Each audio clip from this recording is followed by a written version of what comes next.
ಬೊಂಬಾಟ್ ಅಡುಗೆಗೆ ಸ್ವಾಗತ. ಇವತ್ತು ನಾವು ಮಾಡ್ತಾ ಇರೋದು ಒಂದು ಸೂಪರ್ ಆಗಿರೋ ಒಂದು ಪೊಂಗಲ್ ರೆಸಿಪಿ.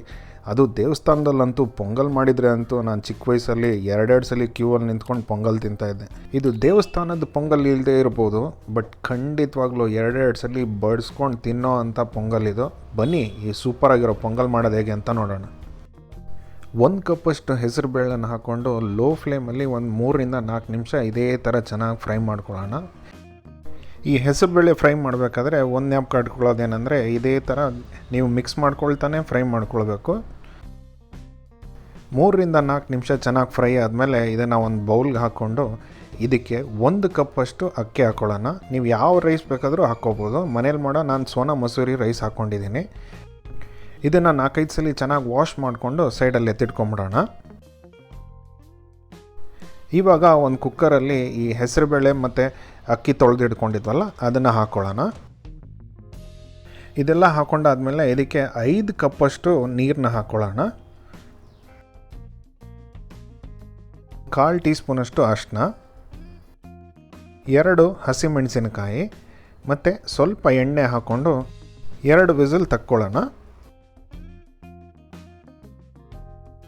ಇನ್ನೊಂದು ಪ್ಯಾನಲ್ಲಿ 1 ಟೀ ಸ್ಪೂನಷ್ಟು ಎಣ್ಣೆ ತೊಗೊಳ್ಳೋಣ. ಅದ್ರ ಜೊತೆಗೇ ಒಂದು 3 ಟೀ ಸ್ಪೂನಷ್ಟು ತುಪ್ಪ ತೊಗೊಳ್ಳೋಣ. ಈ ಪೊಂಗಲಲ್ಲಿ ರುಚಿ ಕೊಡೋದೇ ಈ ತುಪ್ಪ. ಸೊ ಅದರಲ್ಲೂ ನೀವು ಕಮ್ಮಿ ಮಾಡ್ಕೊಳ್ಬೇಕಿದ್ರೆ ನೀವು ಮಾಡ್ಕೋಬೋದು, ಬಟ್ ನನ್ನ ಅನಿಸಿಕೆಗೆ ಒಂದು 3 ಟೀ ಸ್ಪೂನ್ ಆದರೂ ಬೇಕೇ ಬೇಕು. ಅದ್ರ ಜೊತೆಗೆ 1 ಟೀ ಸ್ಪೂನಷ್ಟು ಕಾಳು ಮೆಣಸು ಹಾಕ್ಕೊಳ್ಳೋಣ. 1.5 ಇಂಚಷ್ಟು ಶುಂಠಿ ಸಣ್ಣದಾಗಿ ಹೆಚ್ಚಿಟ್ಕೊಂಡಿದ್ದೆ, ಅದನ್ನು ಹಾಕ್ಕೊತಾ ಇದ್ದೀನಿ.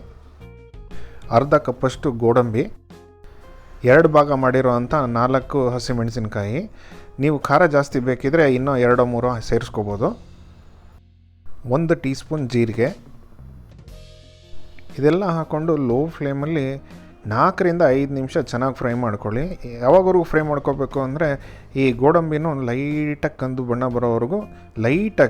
ಬಣ್ಣ ಬರೋವರೆಗೂ ಮಾಡಿಕೊಂಡ್ರೆ ಸಾಕು. ಇನ್ನೇನು ಗೋಡಂಬಿ ಕಲರ್ ಚೇಂಜ್ ಆಗ್ತಾಯಿದೆ ಅಂದಾಗ ಇದಕ್ಕೆ ಸ್ವಲ್ಪ ಕರಿಬೇವು ಹಾಕ್ಕೊಳ್ಳೋಣ. ಅರ್ಧ ಟೀ ಸ್ಪೂನಷ್ಟು ಅರಿಶಿನ ಹಾಕ್ಕೊಂಡು ಒಂದು 10 ಸೆಕೆಂಡ್ ಚೆನ್ನಾಗಿ ಈ ಥರ ಫ್ರೈ ಮಾಡ್ಕೊಳ್ಳೋಣ.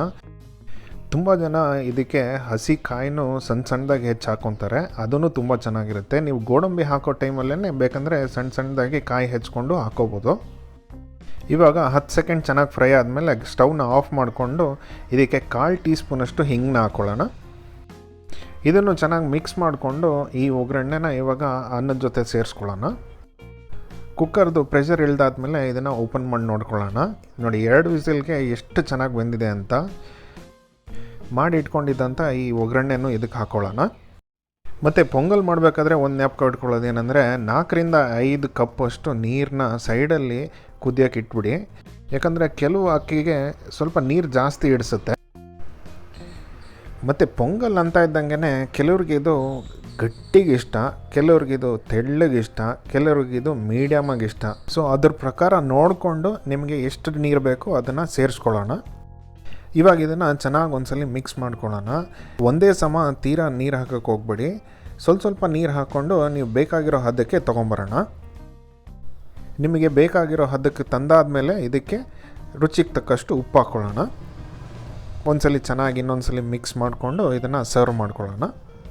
ಪೊಂಗಲ್ನಂತೂ ಬೇರೆ ರೀತಿಯಲ್ಲಿ ತಿನ್ನೋಕ್ಕೆ ಆಗಲ್ಲ. ಇದು ಯಾವಾಗಲೂ ಬಿಸಿ ತಿಂದ್ರೇ ಅದರದೊಂದು ಮಜಾ. ಇದು ನಮ್ಮನೆ ಕನ್ಸಿಸ್ಟೆನ್ಸಿ ಪೊಂಗಲ್ದು. ಜಾಸ್ತಿ ಗಟ್ಟಿನೂ ಅಲ್ಲ, ಜಾಸ್ತಿ ತೆಳ್ಳಗೂ ಅಲ್ಲ. ನೋಡಿ ಮೀಡಿಯಮಾಗಿ ಈ ಥರ ಮೇಲಿಂದ ಈ ಥರ ಬಿಟ್ಟರೆ ನಿಧಾನಕ್ಕೆ ಇಳಿಬೇಕು. ಆವಾಗಲೇ ಈ ಪೊಂಗಲ್ದು ಸೂಪರ್ ಮಜಾ ಬರೋದು. ಬಿಸಿ ಪೊಂಗಲ್ ಮೇಲೆ ಸ್ವಲ್ಪ ತುಪ್ಪ ಹಾಕ್ಕೊಂಡು ಆ ಚಟ್ನಿ ಅಥವಾ ರೈತ ಅಥವಾ ಖಾರದ ಬೂಂದಿನೂ ಸೂಪರ್ ಕಾಂಬಿನೇಷನ್. ಇದಕ್ಕೆ ಒಂದ್ಸಲಿ ಟ್ರೈ ಮಾಡಿ ನೋಡಿ. Until next time, Bombatt Aduge signing off. See you in another great video. Bye bye.